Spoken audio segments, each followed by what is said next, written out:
e a sua família, né? Eu sou aluna da Faculdade Assembleiana do Brasil, curso de Teologia, né, 6º período, e para encerramento do curso a gente está ministrando, né, o estágio, né, na área de ensino. E esse mini curso, né, está sendo voltado, né, para o estágio supervisionado da faculdade.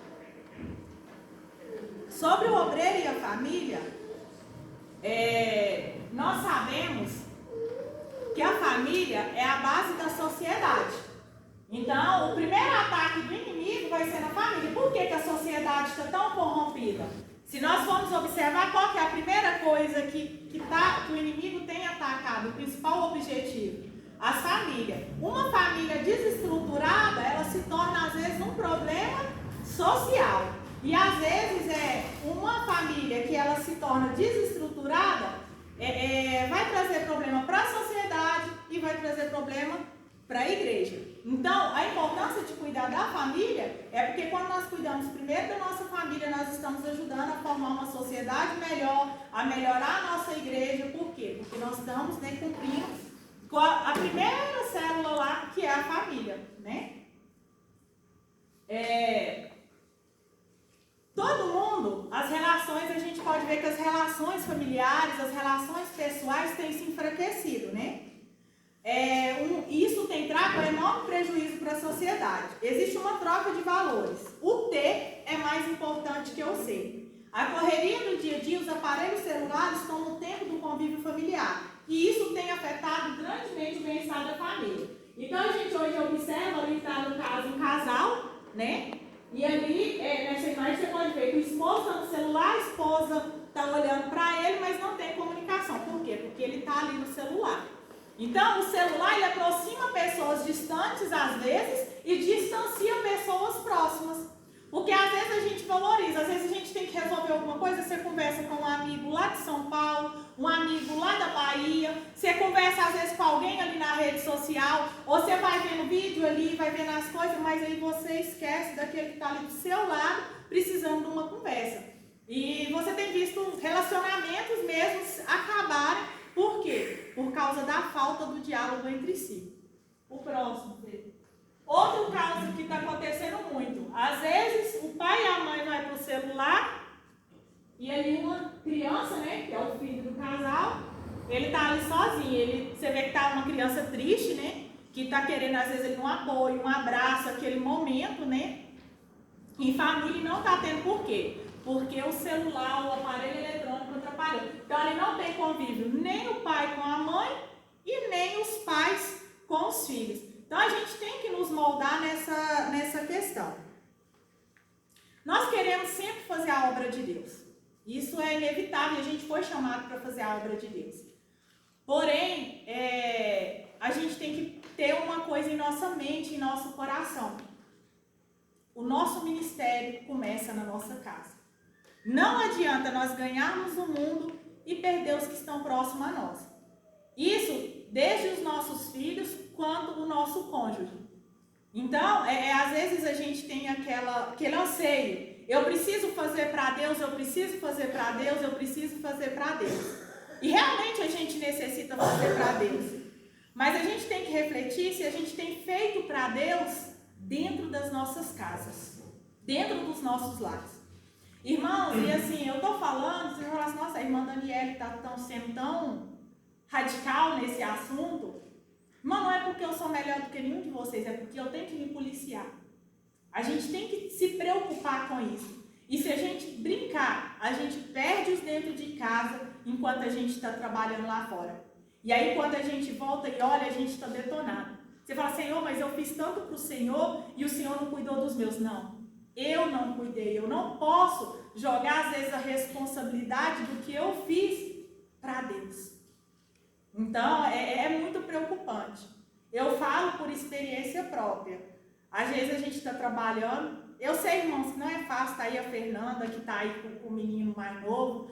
A irmã Sônia, eu criei, mas a Tia Dolores já criou os dela. Né? O irmão Gaspar já está nos netos. Mas está aí os meninos, eu não sei se o Túlio tem filho, tem? O Túlio já é pai, o Daniel ainda não é, né, Daniel? É? Não, mas eu creio que não é fácil para nós, porque a demanda é muita. muito. A gente, principalmente, a gente tem que trabalhar fora. A gente quer fazer a obra de Deus, a gente tem que estar na igreja, a gente tem que estar fazendo a obra de Deus. Então são muitas demandas. E a gente às vezes fica sob pressão, né, Fernanda? É uma pressão imensa sobre a gente. Mas a gente tem que começar a priorizar. Por quê? Nem tudo que é importante é urgente. E geralmente o que é urgente também às vezes não é importante.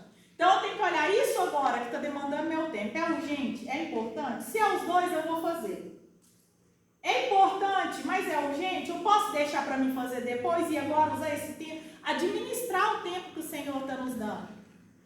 Porque às vezes a gente prioriza coisas que não é para priorizar e vai virando aquele bolo de neve e a gente vai sentindo oprimido pelas situações que vai nos aparecendo. A gente pega tudo e vai fazendo, pega tudo e acha que a gente dá conta de fazer. E é onde a gente tem aquela sobrecarga. Eu posso delegar isso para alguém fazer?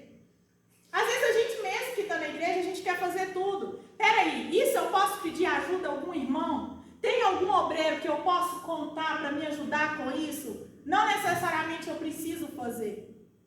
Eu, às vezes, posso estar delegando para alguém fazer. Porque dentro da minha casa, eu tive um dia que eu tive que parar e falar para minha filha. Falar assim, filha, eu estudo, eu oro, eu trabalho, eu prego. Mas não adianta eu sair lá fora e pregar se eu te perder aqui dentro da minha casa. Se for para mim estudar todo dia, para mim pregar, mas pregar para você e ver você ganhar o mundo para Cristo, é melhor do que eu pregar em cima do púlpito. Se for preciso, se Deus falar assim para mim, ó, abre mão, agora eu te chamei só para pregar para sua filha. Amém. Eu vou pregar só para ela. A gente sabe que Deus não vai fazer isso. Mas eu tive que tirar o tempo e falar assim, eu preciso sentar com você. Por quê? Porque o inimigo trabalha, às vezes, para tirar os nossos filhos da presença do Senhor. Então, irmãos, nós temos que... Eu estou falando, não é porque... não. É porque a Daniela sentiu na pele a pressão de ver que o inimigo queria roubar a família dela da presença do Senhor. Então, irmãos, nós temos que dedicar esse tempo. E, às vezes, a gente fala assim, nossa... É simples, fazer a obra de Deus e tal, o Senhor cuida da nossa família, sim, Ele cuida, mas nós também devemos tirar tempo para cuidar. Hernanes fala no seu livro, ele citando John Stott, diz que o pastor é chamado para cuidar de duas famílias, a sua e a de Deus. A sua é o treinamento para cuidar da família de Deus. Independente da função do obreiro na igreja, ele deve zelar pela sua família. Por exemplo, como cuidar das crianças da igreja? Instruí-las na palavra de Deus se eu não cuido dos meus filhos em casa. Se eu não instruo, como apresentar Jesus para essas crianças se eu não apresentei para minha própria casa? Então, torna algo incoerente. Né? O obreiro, quando ele é chamado, o próprio apóstolo Paulo fala que ele seja, né, um bom pai, né? Que os filhos dele sejam exemplo, que a esposa dele seja um homem de uma só mulher, que a esposa dele seja... Por quê? Primeiro tem que cuidar da casa.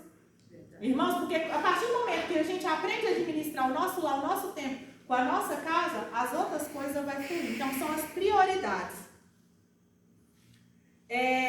O convite à conversão tem que começar com os que são mais próximos, com os que temos vínculos, aqueles que estão sobre a nossa sombra. A nossa família deve ser cuidada primeiro para depois expandirmos para os outros. Então, irmãos, não é que eu cuidar da Evelyn, eu orar pela Evelyn, ensinar ela. Às vezes ela não vai fazer o que eu ensinei como deveria. Mas a partir do momento que eu fiz o meu papel, eu assumi a minha responsabilidade diante de Deus, Deus vai trabalhar na vida dela. Então, assim, a gente pode dar para ver e falar, Senhor, eu ensinei. Eu fiz o papel que o Senhor designou para me fazer. Agora eu oro por ela. Eu oro pela minha família. Eu oro para salvação. Mesmo que a gente não tenha feito, Senhor, eu oro por salvação. A gente tem que lutar para alcançar os nossos primeiro. Se nós, como obreiro, reconhecemos a importância da família, nós vamos entender o quê? Que a igreja vai reconhecer a importância da família. Vocês não concordam comigo? Se nós somos obreiros preocupados com a família, se a igreja se preocupa com a estrutura familiar, se a igreja ensina a cuidar dos seus dentro de casa, aí o que vai acontecer? Os outros membros vão abraçar essa causa também. E se a nossa igreja for uma igreja curada, com famílias bem estruturadas, isso vai impactar a sociedade? Vai impactar a sociedade. Então, vamos para a palavra de Deus? Vamos ler o Salmo 127, 1 ao 5? Se alguém quiser ler.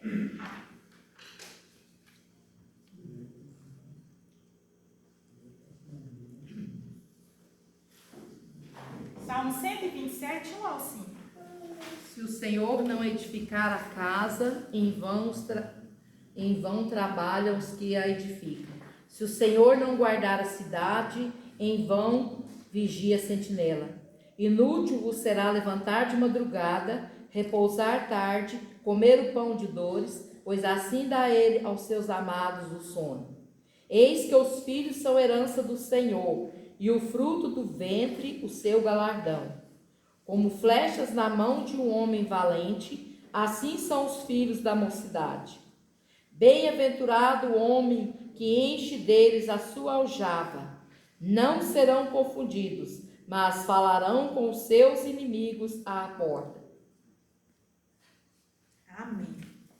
Irmãos, esse salmo ele é muito interessante porque olha para vocês, ele fala que se o Senhor não edificar a casa, em vão trabalha, né? Os edificadores. Se o Senhor não guardar a cidade, então às vezes a gente pensa assim, nossa, um casamento, a base do casamento é o amor. Só porque se a gente for olhar o amor como sentimento, o amor ali, na hora que vem as lutas, as adversidades, ele não vai resistir. Então, se o nosso casamento, o nosso lar for edificado no Senhor, ele vai resistir aos vendavais, os temporais. Por quê? Porque foi edificado no Senhor. E é o Senhor que está edificando, o Senhor que está guardando. Como que a gente edifica no Senhor? Em oração. O pastor hoje falou, por esta causa me ajoelho diante do Senhor. Senhor, eu estou aqui orando, eu estou apresentando a minha família. Sabe, ter momentos de devocionais em casa, seja com o netinho, seja com os filhos, né? A gente ter um momento de oração. O casal orar junto é muito importante. E se a gente não, se vamos supor, se o esposo não quer orar junto com a esposa pode orar, ó Senhor, eu quero que o meu esposo tenha o prazer de estar dobrando o joelho comigo e orando comigo em favor do nosso lar, em favor do nosso casamento, porque o Senhor é poderoso para trabalhar e o Senhor é poderoso para fazer na nossa vida. Muitas pessoas que se amavam, você olha casais lindos, fala assim, se ama e amanhã não se ama mais. Então, o segredo realmente está de ter um lar edificado no Senhor. Se alguém quiser prevalecer contra um, os dois lhe resistirão. E o cordão de 3 dobras não se quebra tão depressa. Então, a dificuldade de quebrar está o quê? No casal unido com o Senhor, né? No verso 3 do Salmo 127, retrata nossos dias, a correria, para ter uma vida razoavelmente boa. Então, nós vivemos um mundo em que valores investidos, em que o importante é descartável e o descartável é importante. Ou seja, as coisas que são passageiras, às vezes nós valorizamos muito. Hoje mesmo a minha mãe comentava comigo, Daniele, você não precisa trabalhar. Mas aí a gente fala assim, não mãe, eu preciso. Ela falou assim, Daniele, se eu for olhar para a vida de vocês, seu marido trabalhar e tudo, vocês tendo que comer água e luz, vocês vão viver bem e vão ter tempo para os filhos. Mas o que a gente quer? Por que tem? A gente quer cuidar das despesas, a gente quer ter mais coisa, ter um carro mais aconchegante, não é, Fernanda? A gente quer ter uma casa melhor, a gente quer oferecer coisas para os nossos filhos. Às vezes a gente quer dar um estudo melhor, e é normal a gente querer isso. E a gente pode até trabalhar, só porque a gente não pode esquecer do quê? Do valor principal, do que é eterno. E às vezes nós preparamos os nossos filhos, eu tenho meditado muito sobre isso ultimamente, irmãos. Nós preparamos nossos filhos o quê? Para ter boas profissões. Meu filho tem que estudar. Não é? Ele fala assim, não, eu quero que meu filho seja bem sucedido. E é valioso isso. Mas será que nós temos preparado os nossos filhos para os valores eternos? Para ser crentes salvos em Cristo Jesus? E a gente costuma terceirizar a nossa responsabilidade. Isso eu estou falando de nós todos. O que a gente pensa? Não, meu filho precisa aprender a ler, precisa aprender a escrever, eu mando ele para onde? Para a escola. Eu preciso que meu filho aprenda a palavra de Deus. O que a gente faz? Traz ele para a igreja e manda para a salinha. E às vezes a gente vai achando que isso é suficiente, pastor. A gente terceiriza. Irmãos, eu estava preocupada. Isso assim, foi Deus que, igual eu falei com os irmãos, eu me preocupei com isso e Deus falou comigo. Eu falei, gente, a Eva está numa fase que ela precisa enturmar na igreja. E eu orando, irmãos, fervorosamente, Jesus, minha filha precisa enturmar na igreja. Minha filha precisa estar numa igreja que tem jovens. E orando fervorosamente por isso. E aí o Senhor falou comigo, não, ela não precisa disso. Ela precisa que você em casa comece a orar com ela e ensinar a palavra de Deus todo dia. Não é hoje sim, daqui uma semana, não. Todo dia. Ao sentar na mesa, ao levantar, ao deitar, sua filha precisa primeiro disso. A responsabilidade dela servir ao Senhor, de ensinar ela a servir ao Senhor, não é ela estar num grupo de jovens, não é ela estar na igreja, é sua. E nós terceirizamos. Funciona assim. Estava assim comigo. Por mais que eu orava com ela, por mais que às vezes nós sentava e falava ali da palavra de Deus, mas não era aquela coisa intencional. Porque para ir para a escola a gente exige dele notas boas. Se o seu filho tira nota ruim, você não fica preocupado? Se os nossos netos não estiverem bem na escola, nós não vamos nos preocupar com eles. Às vezes até a avó fala assim, ó, precisa às vezes pagar uma aula de reforço para esse menino, você dá mais atenção para esse menino, ele está com dificuldade nessa matéria. Não é assim? A gente não se preocupa com eles ter notas boas? E por que nós não nos preocupamos com que eles sejam verdadeiros servos do Senhor e ensinar como a palavra de Deus manda? E eu vou mais além. Às vezes nós jogamos até na escola secular e a gente esquece. Como que era a educação antigamente?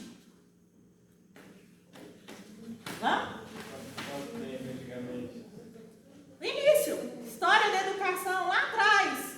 Vamos voltar bem lá atrás. Não eram as mães que ensinavam os filhos a ler, a escrever. Quando chegava uma matéria que não tinha, às vezes pagava um tutor, tinha algum tutor que ele ajudava. Mas a educação era no lar, na casa. Tanto que é que só os poderosos tinham condições de ensinar os seus filhos, certo? Correto?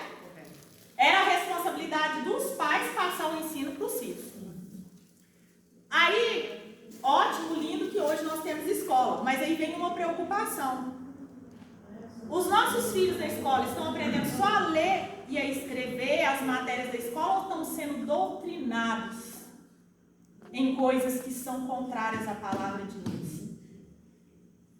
Gente, é uma preocupação muito grande. Você pode pôr numa escola, Instituto Presbiteriano de Ensino, que é uma escola evangélica.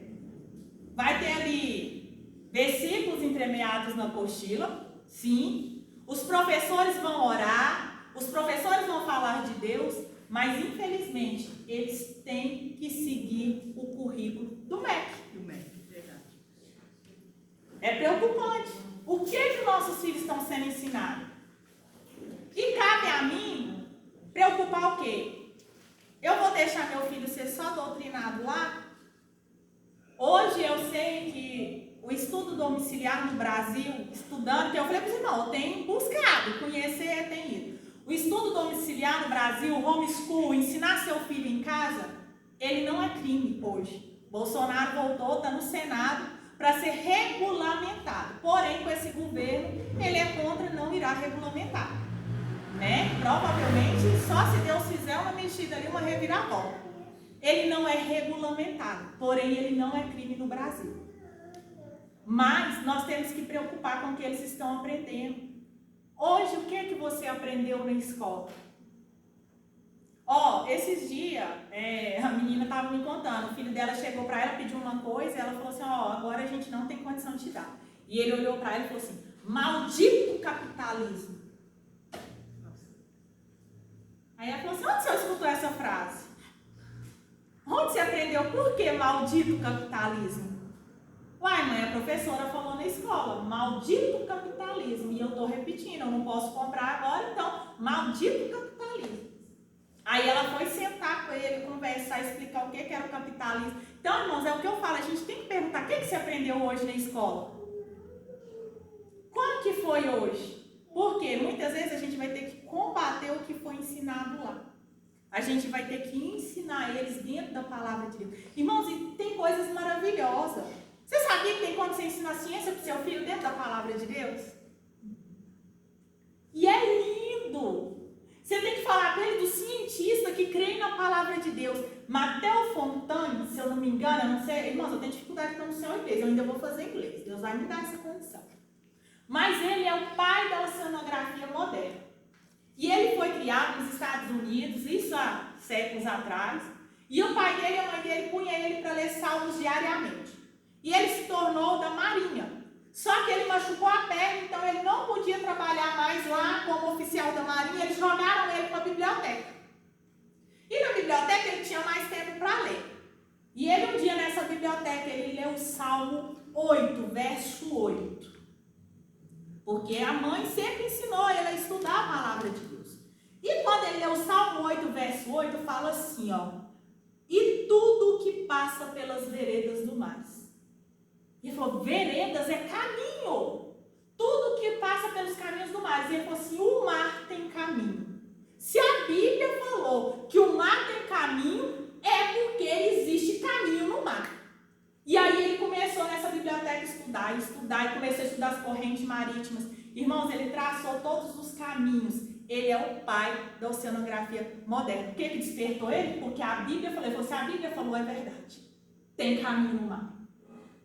E outro cientista, tem várias histórias. Tem várias histórias. E por que nós não contamos? Não, você acha que na escola eles vão compartilhar isso com o seu filho? Não. Eles vão falar que Darwin é um lindo, maravilhoso, né? E que tudo surgiu da explosão, pá. Você acha que eles vão valorizar um Adalto Lourenço da vida que lá explica o criacionismo? Não. Você acha que eles vão trazer a palavra de Deus para dentro da sala de aula e explicar com entusiasmo que você pode explicar? Não. Então nós devemos despertar nos nossos filhos, abrir a mente deles para a palavra de Deus. Eles podem ser cientistas sim, mas cientistas cheios do Espírito Santo de Deus, que o Espírito Santo de Deus vai revelar a eles. Gente, a gente estuda na geografia. A Terra antes era um único continente, um único bloco. Se você vir para a Bíblia vai falar. Vai mostrar sinal disso. Lá antes, lá no início, você pode ver que tinha 4 rios bonitinhos lá. Hoje, com as placas tectônicas, tem um versículo na Bíblia que fala que os montes se movem pelo poder de Deus. O que é isso? As placas tectônicas que se movem, eles nem se sentem e se movem. A Bíblia fala sobre erosão, tem os versos bíblicos. E nós não podemos ensinar geografia, ciências para os nossos filhos de acordo com a palavra de Deus? Então assim, eu estou encantada por esse mundo, estou estudando. Por quê? Porque é lindo você saber que você pode tornar o seu filho amanhã um grande profissional, mas antes de tudo, um grande cristão, um grande servo de Deus.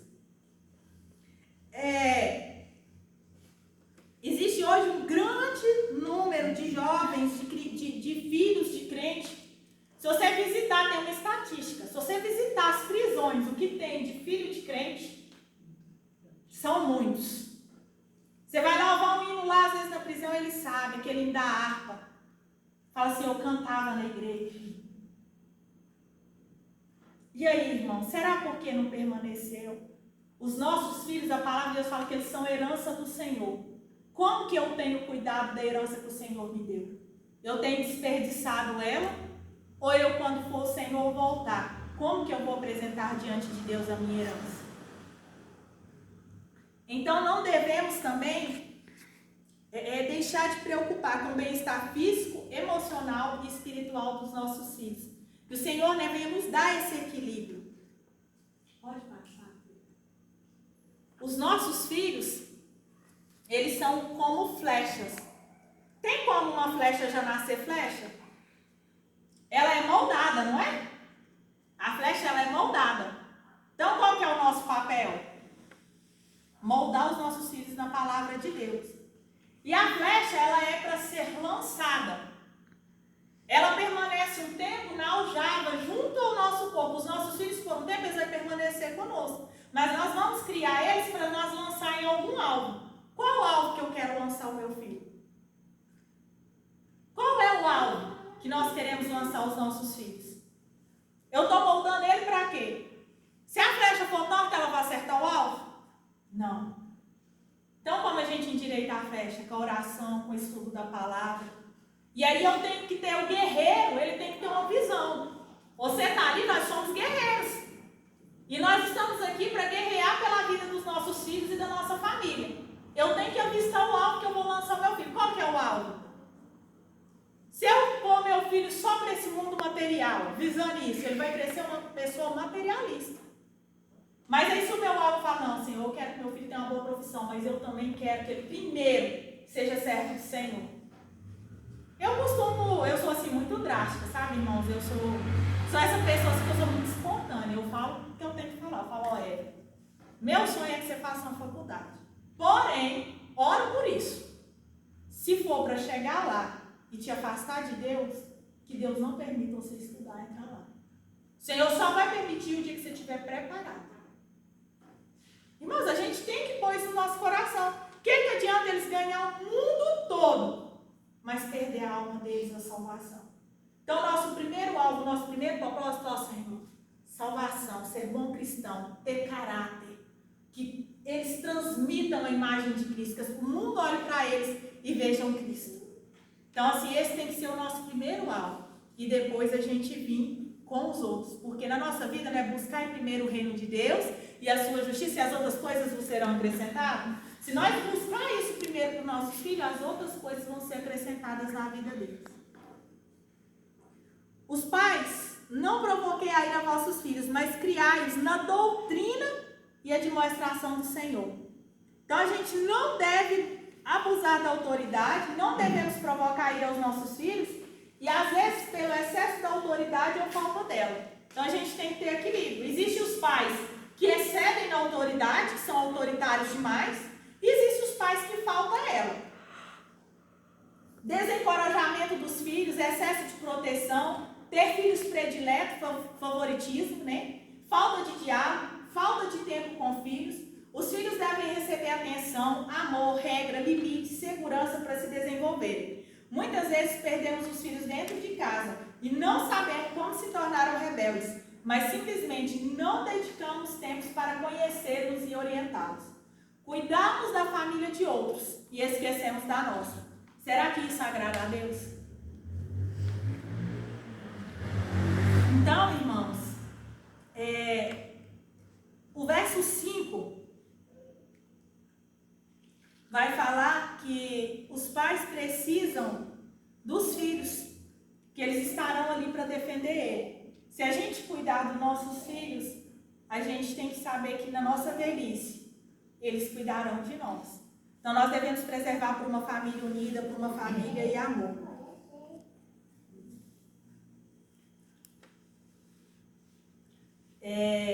Outra coisa que eu quero falar sobre a flecha, nós devemos tomar cuidado para não lançarmos essa flecha em nós mesmos, criando nossos filhos para entristecer mais tarde o nosso coração pela nossa negligência. Então, às vezes a gente cria os nossos filhos para mais tarde nos entristecer. Por quê? Porque nós não soubemos demonstrar eles um cuidado ao Senhor. Devemos otimizar o nosso tempo para cuidar da obra de Deus, iniciando por nossa casa, para mais tarde não sermos obreiro bem-sucedido no ministério, mas com um lar falido, onde não encontramos o apoio que necessitamos para prosseguir na obra. Que nosso lar esteja edificado em Cristo. Então, que o nosso lar venha ser o nosso apoio, que nós venhamos criar ali um lar onde nós podemos apoiar. Quando sair para fazer a obra, a gente ter os nossos filhos, o nosso esposo, a nossa família junto com nós, para nós podermos alegar na presença do Senhor. Amém? Então é essa palavra que eu trago hoje para os irmãos. E como eu disse, não por eu ser melhor, mas porque o Senhor tem me despertado, né?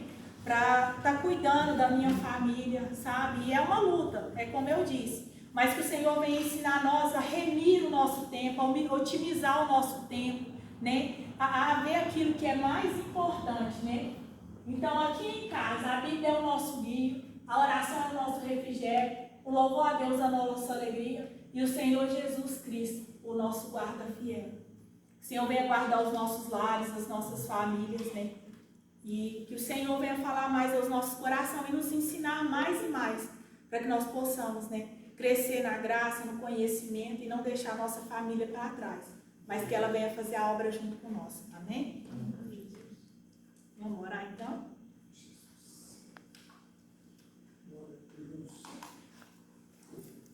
Vem cá fazer oração por nós, pastor Gaspar.